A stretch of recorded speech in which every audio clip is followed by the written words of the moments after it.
गौतम बुद्ध का जन्म ईसा से 563 साल पहले जब कपिलवस्तु की महारानी महामाया देवी अपने नहर देवदह जा रही थी तो रास्ते में लुम्बिनी वन में हुआ।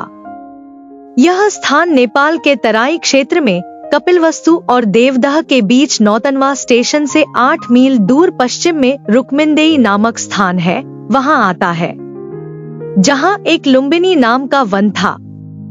उनका नाम सिद्धार्थ रखा गया। उनके पिता का नाम शुद्धोदन था। जन्म के 7 दिन बाद ही मां का देहांत हो गया। सिद्धार्थ की मौसी गौतमी ने उनका लालन पालन किया। सिद्धार्थ ने गुरु विश्वामित्र के पास वेद और उपनिषद तो पढ़े ही, राजकाज और युद्ध विद्या की भी शिक्षा ली। कुश्ती, घुड़दौड़, तीरकमान, रथ हाँकने में कोई उसकी बराबरी नहीं कर पाता। सिद्धार्थ के मन में बचपन से ही करुणा भरी थी। उनसे किसी भी प्राणी का दुख नहीं देखा जाता था। यह बात इन उदाहरणों से स्पष्ट भी होती है। घुड़दौड़ में जब घोड़े दौड़ते और उनके मुंह से झाग निकलने लगता तब सिद्धार्थ उन्हें थका जानकर वहीं रोक देते और जीती हुई बाजी हार जाते थे। खेल में भी सिद्धार्थ को खुद हार जाना पसंद था, क्योंकि किसी को हराना और किसी का दुखी होना उनसे नहीं देखा जाता था। एक समय की बात है, सिद्धार्थ को जंगल में किसी शिकारी द्वारा तीर से घायल किया हंस मिला। उन्होंने उसे उठाकर तीर निकाला, सहलाया और पानी पिलाया। उसी समय सिद्धार्थ का चचेरा भाई देवदत्त वहां आया और कहने लगा कि यह शिकार मेरा है, मुझे दे दो। सिद्धार्थ ने हंस देने से मना कर दिया और कहा कि तुम तो इस हंस को मार रहे थे, मैंने इसे बचाया है। अब तुम ही बताओ कि इस पर मारने वाले का हक होना चाहिए कि बचाने वाले का।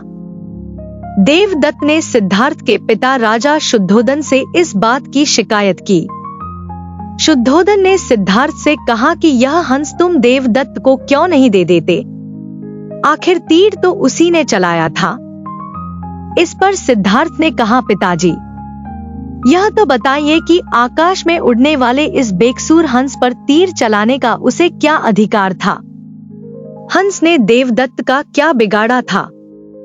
फिर उसने तीर क्यों चलाया, क्यों इसे घायल किया? मुझसे इस प्राणी का दुख देखा नहीं गया, इसलिए मैंने तीर निकालकर इसकी सेवा की, इसके प्राण बचाए। हक तो इस पर मेरा ही होना चाहिए। राजा शुद्धोदन को सिद्धार्थ की बात जंच गई। उन्होंने कहा कि ठीक है, तुम्हारा कहना, मारने वाले से बचाने वाला ही बड़ा है, इस पर तुम्हारा ही हक है।